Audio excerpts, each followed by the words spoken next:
Okay, to start with, I want to go over the basics of what I think is most important to weight loss, where to start. You have all this equipment, you don't know what to do with it. Just basically, this has to do with the basics, where you begin with. First of all, these are the things that's helped me. I'm not saying this is the way it has to be, but this will help you. It's really helped keep me motivated as long as I know what's going on. It's a lot easier to lose weight, so it might seem like a lot at first, a little overbearing, but once you get the hang of it, it's really not that hard at all. So I got a logbook or an app. I have both, actually.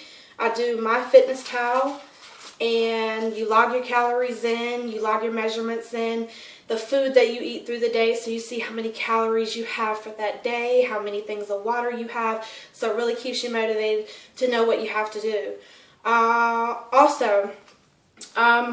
Let's see, the logbook that I have here, I just bought one of these tiny little books. It's just a basic little notebook that has paper in it.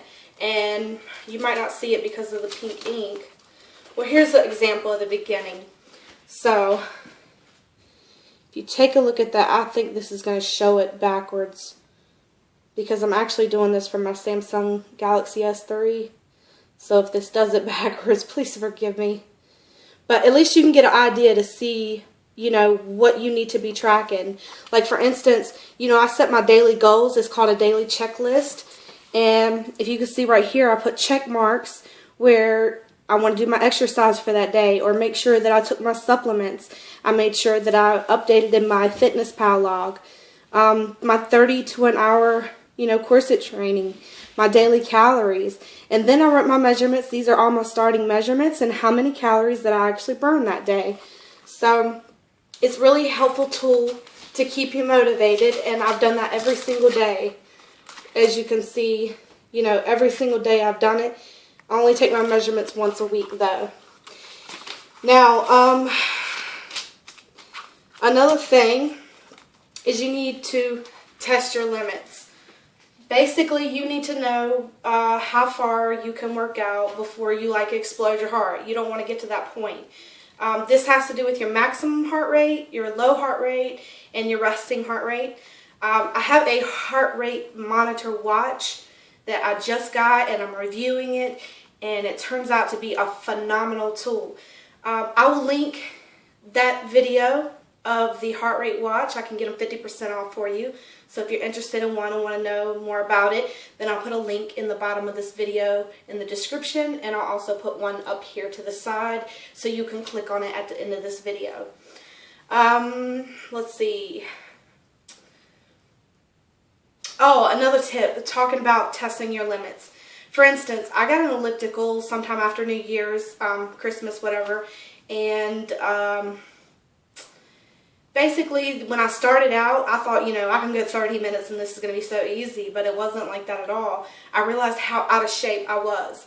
So when I mean test your limits, what I'm saying is not everybody can just go full force, 30 minutes, don't hit stop. Not everybody can do that, especially if you're starting out, fresh, haven't worked out for a few months, never worked out. You have to build your strength up to begin with. So I started on the elliptical, probably got 3 minutes. I mean, that's not long at all, but 3 minutes, and I had to quit. I was so out of breath and so out of shape. But now I think I can go about 6 to 7 minutes before I end up quitting.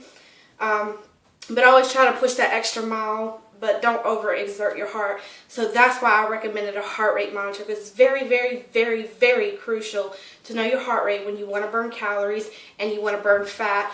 You're going to have a better chance of meeting the progress, your goals, your weight loss goals, if you know your heart rate and how many calories you burned and how many calories you took in as well. You're going to get to your goal quicker, and I'm going to show you in another video after this one how you can do that as well. Because there's so many details, guys, I could just be taking a 4-hour video, a whole documentary on this stuff. So I'm trying to make it brief and simple as possible to understand the basics, starting rock bottom. Another thing, a lot of people ask, well, I have tools. I mean, I have dumbbells, I have a treadmill, I have this, but not really sure where to start. Well, I get asked that a lot as well too. And, you know, I've been just like most of you guys. You got the treadmill sitting there and you don't do anything with it. And, you know, that's basically, it just has to do with willpower.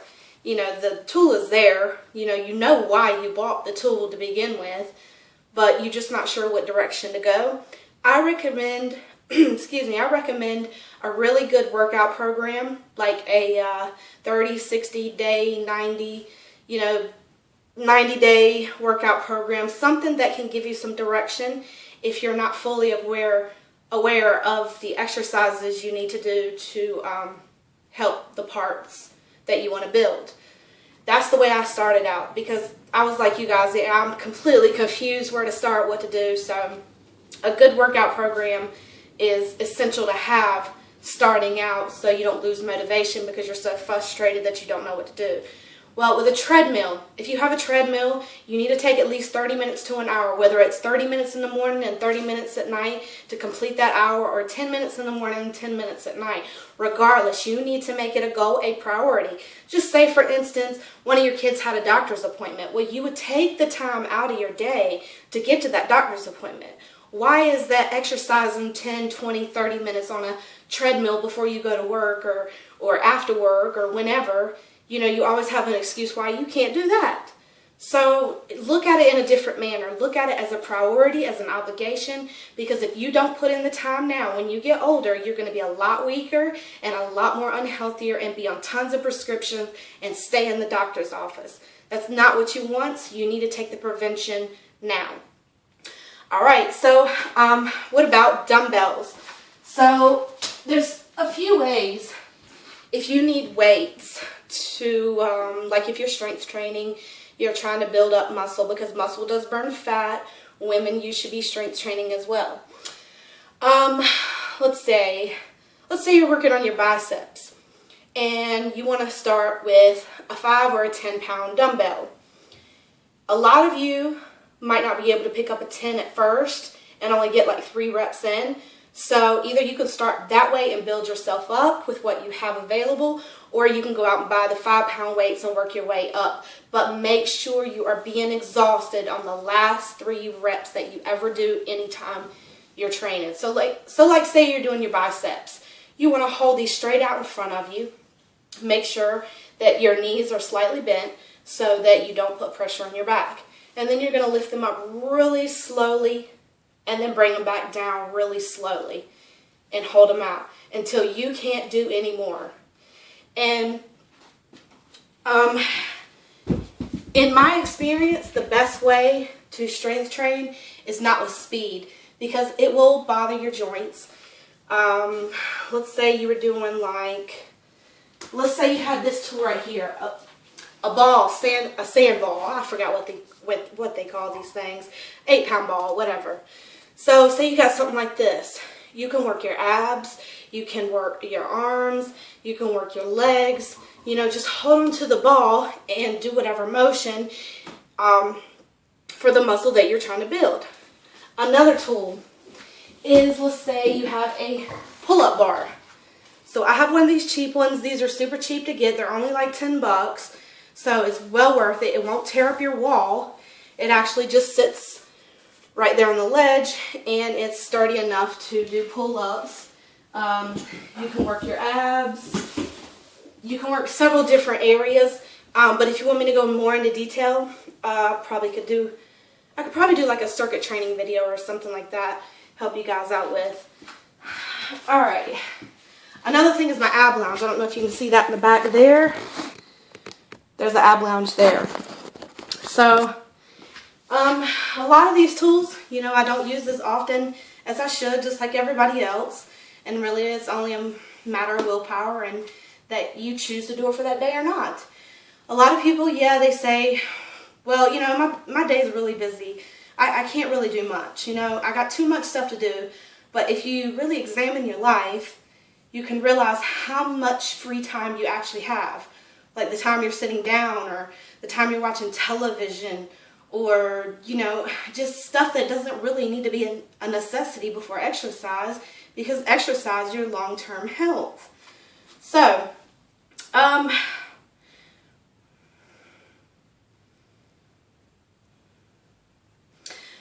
Another thing I mentioned earlier is get a workout program or a workout plan.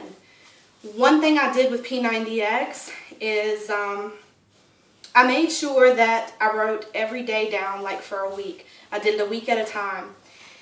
And every day I would check off the list of the workout that I was supposed to do for that day. And it makes it a lot easier to keep track of what you have to do for that day. If you don't keep track, you end up just forgetting about things and the time flies by and you gain more weight. I know because I've been there before. So make sure you have it in writing and you know what you have to do for the next day. And set realistic goals. You don't want to make a goal where, okay, I'm going to lose 30 pounds in 1 week. Don't you think that's kind of extreme? And there's actually people that do that. Set a realistic goal that you could have in mind that you know that would be possible to hit. Like an average goal of weight loss is, 1 to 3 pounds a week, just depending. That's a healthy weight loss goal. If you do more than that, then that's fine, but I'm giving you like an average. So you don't make unrealistic goals. Like I want to lose 30 pounds in 30 days and, that's alright. It's a little too extreme. It's more like 20 pounds in 30 days, but, if I hit it, I hit it. If I don't, I don't, but I'll be further to that goal that I started with. Another thing is you need to know your exhaustion levels. Like when I started P90X, a lot of people ask me, well, you can't go that far. It's really, really hard to keep going. Like when you're exercising and you're just out of breath and you just can't go anymore. Just hit pause. I mean, it's not like the end of the world. Just hit pause, get your breath, just chill out for a second, but don't stop too long, and then go right back to the video until you complete it. I kept doing that for 30 days in P90X. It took me 30 days, at least 30 days, just to be able to play that all the way through and not have to stop. So it takes time to build your strength up.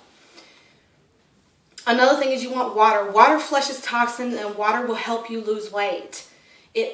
It's so essential for your body to have water, especially when you're exercising or you have a high activity level. The recommended water is 8 to 12 glasses of 10-ounce glasses a day. And, if you can drink more, that's absolutely more beneficial than the average. But if not, you shouldn't have less than that because you have to flush your toxins and you have to have all your organs and everything lubricated from your water intake because your body is made of 60 or 70% water. So, it's kind of like not putting oil in a car. It's something you require, and to stay healthy and have a healthier future when you get older, you need water. So no matter how you got to get it down, you need to be able to mark down every time, like MyFitnessPal, it actually lets you put how many waters you've had for the day. You need to keep track of that. Another thing is you need to have a calorie website, how many calories a day that you're having. You have to count your calories. And there's a lot of apps that have a food app that tells you, a food log that tells you how many calories a certain thing has and name brands. MyFitnessPal has been wonderful. So, I've been able to track everything and I'm averaging about 1,200 calories a day. And then with my Mio fitness watch that I have, that I put linked to this video, it actually tells me how many calories I burn. Like if you guys seen my Facebook post, you've seen I burn 1,101 calories just for 3 hours of heavy, vigorous cleaning. So that was awesome. And I was in the 60 to 80% heart rate zone as well. So, I didn't work out, but then again, I did work out because I was cleaning vigorously. So those things do matter, and that's why I think it's very important. Essential tool for you to have in weight loss is a heart rate monitor that tells you how many calories you burn. Like I said, I'll put a link to this video as well. Another thing, don't eat 2 to 3 hours before bedtime. If you lay down on food, you're going to store it as fat. There's no way out of it. Your body shuts down when you sleep. It doesn't metabolize while you sleep because it's conserving. So do not eat 2 to 3 hours or you will store fat. Okay, like I was saying, I take my measurements once a week. I don't weigh myself every single day because it'll just discourage you because, with food, water, everything's going to change your weight. So it can be a little destructive to your progress. I only do it once a week. Another thing, last but not least, is don't ever let negative comments affect your decision. because you will hear things like, oh my God, girl, you need to lose weight. Oh my God, look at that belly, look at that muffin top, whatever. Like, oh my God, she's fat. You know, you got to stop listening to all the negativity. Don't let someone else drain you down. I use it as motivation. Like, you know, when you're doing something right, you have more haters than when you're not doing something. So believe it or not, it's actually better when you just use that as motivation, because you can accomplish so much more if you just turn that around and turn it into love and positivity and kindness. So I'm sorry this video was so long, but there's so much information and things that you guys need to know to start your basics. If there's any questions or anything I missed, because I was trying to jot all the notes down that, you know, I could possibly think of to get you started. But like I said, if I didn't mention something, please leave it down in the comments or email me. It's inspiredtobemore@gmail.com.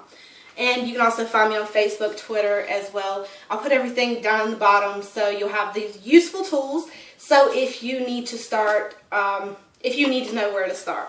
So thanks guys for your time. Appreciate you watching, and stay tuned for the next video.